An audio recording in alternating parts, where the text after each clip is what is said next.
Hello and welcome to this short series of videos focusing on our use of Google Drive in East Lothian. So the first thing we're going to do is we're going to look at how to access Google Drive and some of the settings that you should be aware of before you start using Google Drive. I'm aware Google Workspace has been in East Lothian schools for quite a long time now, so many of you might have already established these or want to revisit some of these settings because some of what you hear today will be new.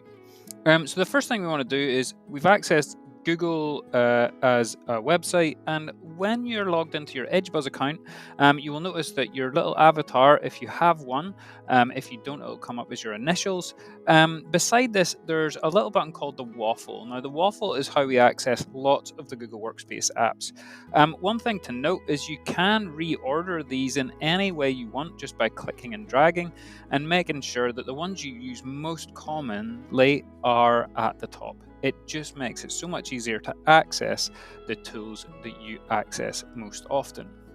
So when we open Google Drive, you will see that by default, it lands at the home page. So the home page is a collection of files and folders that you have accessed most recently and some of the suggestions based on your usage, as you can see at the top here.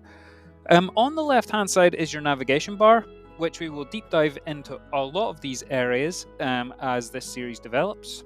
And you'll also notice there's a new button up here, which we'll explore in a little bit more detail in future videos. For the purpose of this video, we're just going to look at some of the settings that you can amend so that Google Drive works for you.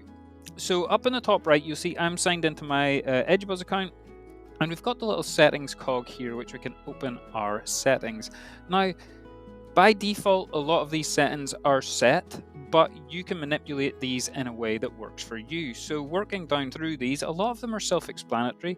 So when you click on Google Drive in your waffle, do you want it to open up My Drive or Home? We'll look at workspaces in a little bit more detail. You can change the appearance from light to dark. You can also change the density, which is how it looks on the screen, so comfortable, cozy, or compact. What I would suggest is it's useful playing about with these settings to see which ones you prefer. And again, opening PDFs, do you want them open in a new tab or do you want them in the preview button? Do you want all of your Microsoft Word uploads to convert automatically to Google Docs? Our offline functionality, you need an extra application for this to work, so you can ignore the offline functionality just now. And again, things like preview cards, sounds, and sharing. There's also functionality for the language too, so you can change the language settings. On here, you've also got some privacy settings, which I wouldn't encourage us to change just now because these will all be set up as default by our IT team. So you'll notice that there will be some limitations in there.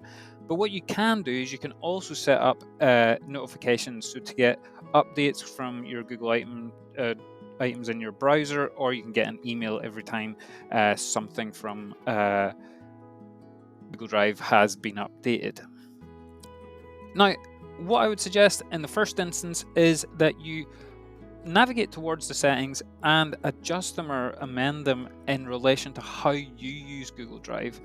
One of the other things aesthetically that you might be interested in is I have the tiled option as my Google Drive homepage, but you can also have the list option, which is here, and you can see how that changes. The list option allows lots more to be visible on your screen, but I quite like to have the tiled option simply because I can see a little snapshot or a little preview image of the file itself.